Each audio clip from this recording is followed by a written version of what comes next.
찾는 요령을 좀 말씀을 드리면 원칙을 말씀드릴게요. 여기 보면 이제 거점으로 중심지라고 지금 표시가 되어 있는데 여기 보면은 도심이 있잖아요. 클릭하면 없어졌다가 도심 다시 설정하면 나오고 아 도심에는 이렇게 있구나. 광역도 마찬가지. 클릭하면 나오죠. 그리고 지역 거점도 클릭하면 나오고 그리고 지구 거점도 클릭하면 상당히 많죠. 사실 이거 전부 다 암기한다고 해서 100% 암기가 된 게 아닙니다. 왜냐하면 2030 생활권 계획 이후에도 지금 현재 오세훈 서울시장 체제 하에서 신규 거점으로 유력해 보이는 것들이 어디가 있죠? 지천변들이 있죠. 그리고 신규 역세권이 될 것들. 그런 것들은 오세훈 서울시장이 관심 있게 쳐다보는 그런 곳이기 때문에 근데 그런 건 다 제외하더라도 기본적으로 서울시 2030 생활권 계획에서 표시되어 있는 거점을 알고 있어야 된다. 그럼 이제 오세훈 서울시장은 이 거점과 이 거점을 잇는 이 구간들을 신규 거점으로 지금 지정을 하고 있어요. 이런 걸 우리는 잘 봐야 된다. 그래서 동일로가 이거거든요. 동일로변. 그래서 이 거점과 이 거점을 이어주는 동일로변. 뭐 이런 것들을 지금 잘 봐야 된다.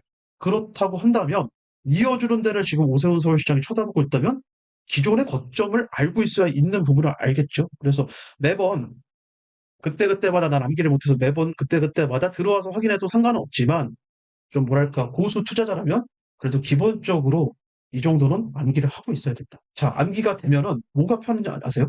지금 어쨌든 이번 23년 멤버십은 이 최근 고시문들을 바탕으로 지금 강의를 합니다. 그 이유는 그런 고시문들이 적중이 빨라요. 그래서 투자자 입장에서 돈 버는 게 일단은 우선이기 때문에 최근 유력 고시문들 한 달에도 무수히 많은 고시문들이 지금 전국 단위로 한다면 몇천 개의 고시문들이 나오는데 그걸 다 추려냅니다. 추려내는데 아니 시간은 한정되어 있는데 그걸 어떻게 다 추려내느냐? 간단합니다. 기존의 거점들이 머릿속에 암기가 되어 있기 때문에 그래서 어떤 근거로 얘네들을 지금 채택했느냐? 지금 서울시장이 누구죠? 오세훈 서울시장. 오세훈 서울시장이 어디를 지금 중요하게 보고 있죠? 과거 서울시장 했을 때의 도심 개발을 시도했다가 실패했죠. 근데 다시 돌아왔잖아요. 다시 도심을 건드리려고 한다. 그렇기 때문에 도심 서울 3도심 중에 하나의 거점인 종로구와 중구 서울 도심 거점이 있네. 그거에 따른 고시문이 나왔습니다. 종로구, 중구. 그래서 그 고시문을 채택한 겁니다. 아무 고시문을 선별한 게 아니라.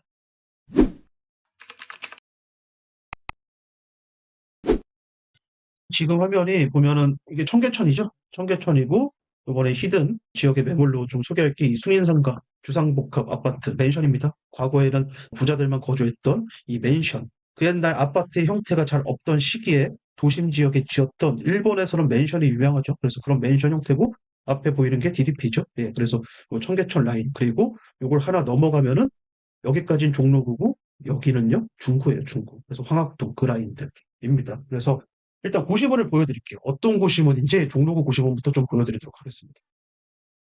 자, 얘는 이제 종로구 효제동. 그래서 중구 광희동이나 종로구 효제동이나 사실 자치구가 다르지만 거기서 거긴 동네이기 때문에 지금 하나로 묶어서 지금 설명을 드리는 건데 과거 박원순 서울시장 시절에 이런 고시문이 나왔으면 쳐다도 보지 않았을 겁니다. 왜? 박원순 서울시장은 도심권 개발에 그렇게 적극적인 사람이 아니었기 때문에.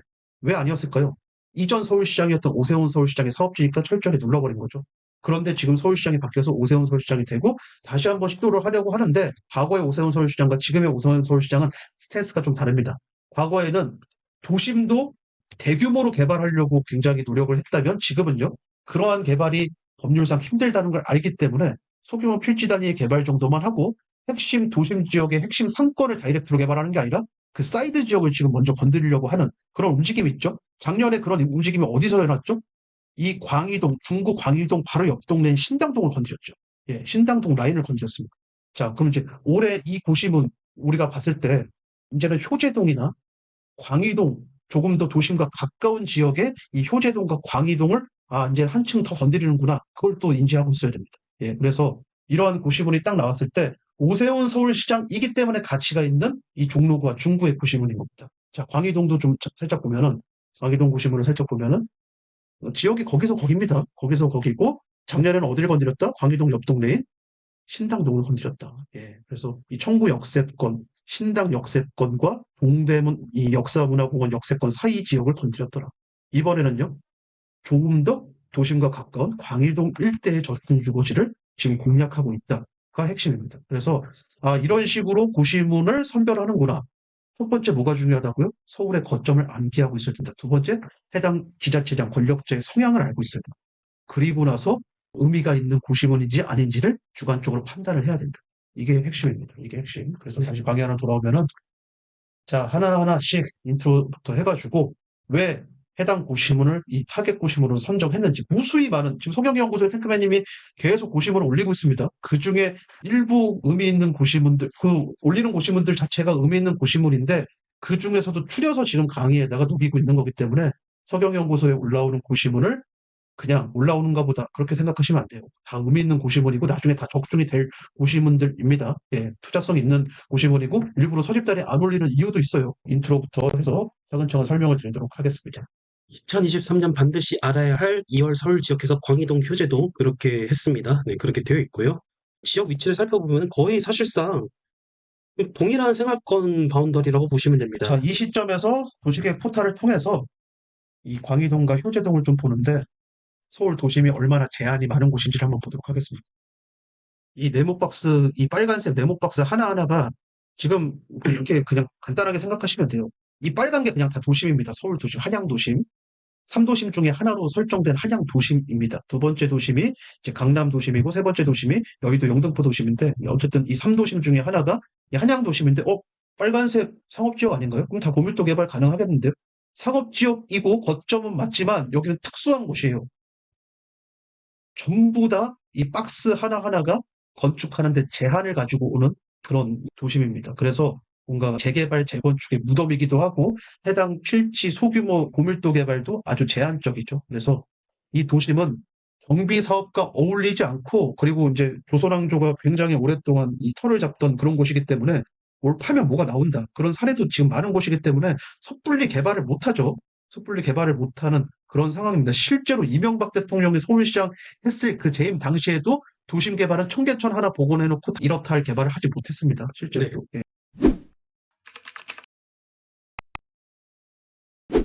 영등포의 대표 뉴타운이 누가 뭐래도 신길 뉴타운이잖아요. 그래서 네. 이제 신길 뉴타운 그 역세권, 7호선 역세권, 신풍 역세권 주변에 있는 이 아파트, 신축 아파트를 좀 담아봤습니다. 그렇다고 네. 해서 얘가 중요하다는 게 아니라 우리가 여기 이런 아파트에 이 신축을 매수하라는 의미가 아닙니다. 근데 투자는 항상 뭐가 중요하다? 순서가 중요해요. 순서가. 이슈가 빠를 것부터 선별해서 들어가야 된다. 그냥 뭐 좋게 설명했다고 해서 지금 당장 투자한다? 그랬다가는 장기간 물릴 수도 있고 아니면 아예 안 될 수도 있어요. 공부해서 그냥 실력을 키우세요. 실력을. 예, 그런 용도니까 그렇게 참고하시면 되겠습니다. 자, 네. 영등포구 들어가 보면 영등포구 우리 3년 전에 갔을 때 이제 이 동네를 열심히 봤는데 그 사이에 많은 구역들이 지정이 됐고 여기 보면 이제 이제는 대림동 차례다라고 했는데 이 역사를 좀 알아야 됩니다. 영등포구의 역사. 그 옛날 신길 뉴타운을 개발을 했죠. 오세훈 서울시장이 이전 서울시장 했을 때 이제 개발을 했는데 이 신길 뉴타운 지역이 원래 이제 뭐 저층 주거지, 빌라촌, 단독주택이 있던 그런 주거지였고 당연히 조선족들이 거주하던 곳이었습니다. 이미 관광정책에도 소개했던 지역인데 그런데 이제 이 광활한 지역에 거주했던 조선족들이 여기 개발을 통해서 이제 어디로 밀려났냐면 대림 역세권 이 도림천 라인 쪽으로 많이 밀려났어요. 신대방이나 뭐 이런 라인들 쪽으로 많이 밀려났다. 도림동이나 뭐 이런 라인들. 더 넓게는 구로구나 금천구 라인들까지도 밀려났는데 어쨌든 영동포구 내에서는 지금 현재 여기 있던 조선족들이 일로 이주하면서 대림 역세권 주변에 이 조선족들의 거주 분포가 더 늘어났다. 이게 핵심이거든요. 그럼 이제 해당 영등포구청장도 그렇고 서울시장 입장에서도 그렇고 저저층 주거지를 빨리 해결해서 아파트 개발을 해야 되는데 못하고 있는 거예요. 그들이 계속 반대하고 있고 하니까. 남구로 역세권, 구로구의 남구로 역세권이 대표적이죠. 구로구청장이 역대 구로구청장들이 거기를 계속 이 가리봉동이나 남구로 역세권을 계속 건들려고 하는데 계속 실패하잖아요, 재개발. 그런데 이제 최근에 뭐 신속통합기획이라든지 공공재개발 뭐 이런 거 지정을 하지만 뜨뜻미지근한 반응을 보이고 있고. 그래서 지금 이 고심은 오늘 소개해드릴 고심은 자체가 굉장히 의미가 있는 게 지금 뭐 영등포 역세권이나 당산동이나 뭐 양평동, 물레동은 그냥 알아서 냅두면 여의도동까지 포함해서 영등포구청장이 굳이 관여하지 않아도 알아서 냅두면 잘 개발되는 곳이지만 본인의 관내 중에서 도와주지 않으면 개발이 안 되는 동네가 이 동네라고. 그래서 여길 집중하겠다. 어쨌든 본격적으로 우리가 이 대림동 일대 중에 분석할 만한 포인트를 이렇게 찾아야 되잖아요. 네, 네. 맞습니다. 지금 자료 링크를 해놨는데 꼭 들어가서 상세하게 읽어보시길 좀 바라겠습니다. 네. 예. 2040 서울 도시기본계획에서는 침수 우려 지역에 대한 정비 사업을 명시하고 있고 대림동 이렇게 보면 노란색 지역들이 좀 많죠? 이게 침수 지역이고 네. 2040 이번 주차 해설 이제 수요일 날 올라갈 건데 거기에서도 언급했습니다. 침수 관련된 지역들을 먼저 네. 우선권을 주겠다라는 그 내용 실려 있습니다. 네, 그렇습니다. 이 자료 링크를 이렇게 들어가 보면은 제일지도라는 게 있거든요. 서울 안전누리에 있는 이 제일지도가 있는데 이거 한번 좀 보세요. 이거 한번 보시면은 대림동뿐만 아니라 기타 다른 지역들 이렇게 표시가 다 이렇게 되거든요. 이런 것들. 이런 것들이 모아타운 같은 데나 아니면 신속통합계획으로 지정될 가능성이 충분히 있다라고 이렇게 좀 보시면 되고 여기 보니까는 아, 침수 우려 지역이 좀 세네요. 이거 뭐 이런 것도 좀 참고를 해보시고 하시면 되고요. 어쨌든 그리고 두 번째 대림역 구로 디지털 단지역 일대의 주요 거점 개발이 사실 있습니다. 네, 있죠. 네, 2030 생활권 계획에서도요. 아직은 2040 계획이 지금 나왔기 때문에 과도기여서 사실은 우리는 안전하게 뭔가 투자를 하거나 공부를 하려면 2030 서울시 생활권 계획의 거점을 기준 잡아서 하시는 게 좋습니다. 네. 예. 그래서 이 남부 도로 사업성 복합 개발해서 이게 대림 역세권 지구 단위 계획에 있는 그런 복합 개발인데 이 중앙시장 일대 있죠. 중앙시장에 전형적인 그러니까는 이런 중국 동포들의 상권이 형성되어 있습니다. 네, 맞아요. 네, 예. 이런 것도 결국에는 건들 가능성이 있다는 건데 오세훈 서울시장의 공식에 따르면은 이런 재래시장을 하나의 거점으로 보고 그 주변을 뭐 신속통합 계획이나 모아탄으로 지정되는 그런 경향이 있잖아요. 네. 그런데 그러면서도 이게 좀 쉽지 않은 지역, 개발하기 쉽지 않은 지역이라는 거를 전제로 삼고 한번 둘러보시면 되겠습니다. 네, 맞습니다. 네, 그리고 세 번째, 민선 8기 오세훈 서울시장이 계획 이게 이렇게 해서 상당히 중요한 부분입니다. 네, 예. 페이지 196 대림동 노후주거지 개발 그리고 페이지 299 이거는 민선 8기 공약 실천 계획서를 보시면 되거든요. 여기에 남부 도로 사업소 이전 부지 개발 이런 것들이 명시되어 있는데 페이지 299는 아까 그 생활권 계획에 나온 그 내용과 크게 다를 바가 없는데 196번 이 페이지를 한번 좀 보겠습니다. 우리는 증거로 봐야 되잖아요. 여기서 영등포 여기에 신길동, 당산동 재개발 재건축 정상 추진, 대림동 노후주거지 재개발 사업 추진으로 주거 환경 정비. 그래서 신길동, 당산동 재개발 재건축 정상 추진이라고 되어 있는데 이것들은 이제 2030에서 이미 추진하고 있던 것이고 이제 얼마 안 남았죠, 완성이. 네, 이제 나머지 구역들이 어디다? 이제 대림동이다. 영등포구에서는 이 도림동이나 대림동 이 라인이고 그래서 이 도림천 주변을 좀 잘 봐야 된다. 네. 그래서 지역이 명시돼 있잖아요. 지역이 명시돼 있기 때문에 이런 거 딱 잘 봐야 되는 그런 부분이 있고요.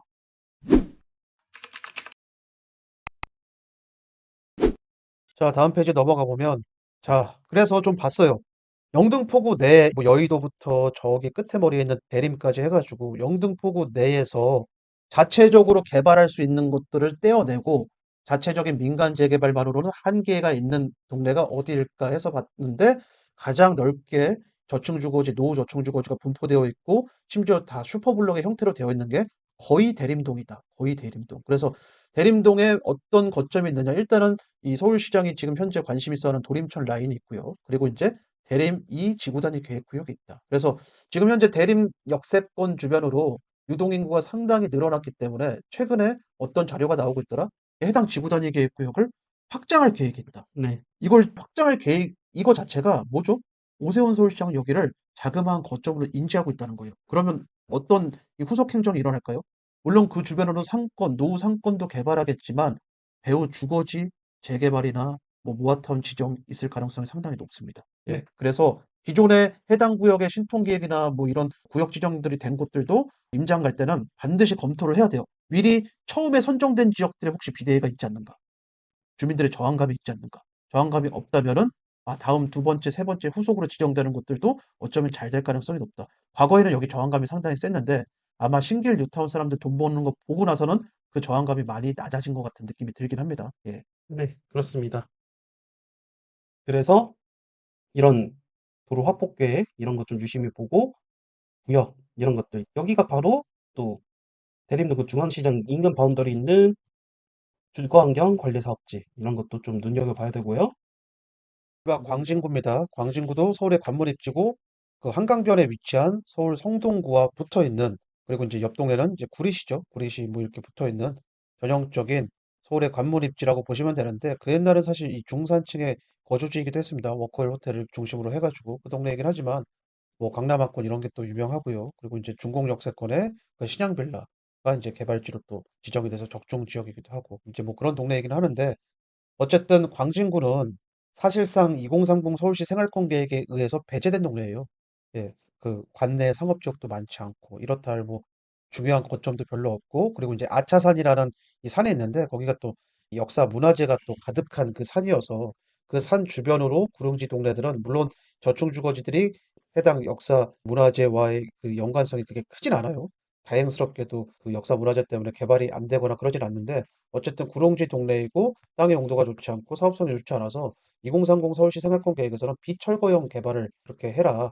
철거하지 말고 비철거형, 즉 보존해라라는 그런 동네였거든요. 그래서 이렇다 할 아파트 재건축 사업성이 좋은 그런 곳들도 별로 없고, 그리고 이제 과감하게 재개발할 이 아차산변 저층주거지도 재개발할 곳도 별로 없고, 거긴 비철거형 개발 뭐 이렇게 하라고 했으니까. 그리고 이제 중요한 건 중랑천변에도 저층주거지가 있는데 2030 생활권 계획에 따라서는 중랑천변에도 경관이 강하게 막혀 있어서 중랑천변에 그나마 평지의 저층주거지들도 기회를 못 받았던. 그래서 그동안에는 사실 광진구는 그렇게 투자의 대상이 되는 곳은 아니었다. 근데 이제 반면에 이 크고 작은 연립주택들은 좀 있어서 가로주택 정비 사업을 설명하기에는 꽤 괜찮은 동네였는데 지금 이제 오세훈 서울시장이 서울시장으로 취임하면서 달라지고 있죠. 비철거형 개발을 해라, 즉 보존을 하라고 했던 그 동네에 기회를 계속 부여하려고 하고 있고 새로 취임한 광진구청장 또한 계속 서울시에 요구하는 게 우리 동네 상업지역을 좀 늘려달라, 고밀도 개발 다른 동네처럼 해달라. 계속 그런 걸 요구하고 있죠. 그래서 이제는 광진구도 하나하나 좀 볼 필요가 있고, 자, 지도를 좀 보죠. 광진구 어디 있는지. 딱 정확하게 이렇게 있습니다. 과거에는 성동구에 포함되어 있는데 이제 분구가 됐죠. 분구가 돼서 가장 유명한 동네는 이제 아무래도 건대 입구역 세권 그 동네가 되고, 개발지로는요 구의자양 재정비 촉진지구, 즉 동부지방법원검찰청을 이전시켜서 이게 나라의 사업지입니다. 개발하는 구의자양 재정비 촉진지구 거점이 가장 그나마 좀 광진구에서 내세울 만한 거점이고, 그거와 별도로 저 뒤쪽 중랑구 쪽과 가까운 군자역 세권, 거기도 자그마한 지구 거점일 겁니다. 지구 거점이 있으면서 여기도 이제 군자역 중심의 고밀도 개발을 하고 있고, 그리고 아주 최근에는요 중공역 세권, 중공역 세권에 중앙정부의 사업을 지금 하고 있는 지금 그런 곳입니다. 근데 어쨌든 왼쪽에 중랑천변도 고도가 막혔고 오른쪽에 있는 아차산변도 고도가 막혀 있어서 그동안은 우리가 그나마 비교적 소액으로 들어갈 만한 곳이 그렇게 많지 않았던 동네가 광진구지만 이제는 기회를 받고 있다. 그래서 오늘 소개할 곳임을 한번 띄워보면은 김고랑천이 있습니다. 김고랑천을 복개하겠다, 복원 사업을 하겠다. 그리고 아차산 구릉지 바로 밑에 있는, 그러니까 아차산 가장 꼭대기에 있는 마을이에요. 그 마을을 뭔가 정비를 하겠다는 의미로 지구단위 계획구역 수립 용역을 최근에 또 냈습니다. 그래서 두 고시문에 기반으로 해서 강의를 좀 펼쳐나가도록 하겠습니다. 자, 네. 지역 공략 광진구 이렇게 해서 광진구에서 가장 뒤처진 곳이 사실 중공 역세권 인근 그렇죠. 지역과 아차산변 저층 주거지 라인인데 왜 뒤처질 수밖에 없었냐? 좀 정치적으로 좀 눌러 있고 정책적으로도 눌러 있었기 때문입니다. 그렇게 되어 있고 그래서 사실상 2030 서울시 생활권 계획에서 거점 개발지인 동서울 터미널 인근 지역 구의자양 재정비 촉진지구 이거는 좀 나름 좀 속도감 있게 되고 있는데 중공 역세권은 비교적 최근에 뒤늦게서야 좀 이렇게 되고 있고 그런데 그마저도 주변 노후 저층 주거지들은 그냥 각자 도생이었습니다. 그랬다가 이런 비철거형 정비 사업, 마을 만들기 뭐 이렇게 명시가 되었죠.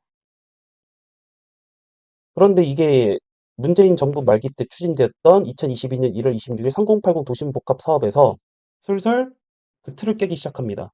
그 시작점이 된 게 광진구 중공 역세권 인근 지구단위 교육구역 내 역세권 3080 사업지가 지정이 되었고 여담이지만 이 봉천역 서측, 동측이라고 된 거 있죠. 여기가 3080 사업지 중에 해제된 곳 두 곳입니다. 참고로 알아두시면 되고요. 어쨌든 이 중공 역세권 철거형 재개발 이 시작되었는데 공교롭게도 2030 생활권 계획에서 여기를 특별계획 가능지로 유일하게 여기는 비철거형이 아니라 철거형을 좀 암시한 듯한 그런 게 있는데 이 번더리도 마찬가지입니다. 그렇게 되고 있고 어쨌든 이 지구 단위 계획구역 꼭 기억을 해주시면 되는데 이 바운더리가 유일하게 그나마 중국 역세권에서 개발 가능한 지역이었다라고 이렇게 정리가 될 수 있거든요. 그래서 이 중국 역세권 인근 지역도 그렇고 아차산변 저층 주거 지역도 현재의 주택 유형을 유지해야 된다라고 되어 있죠.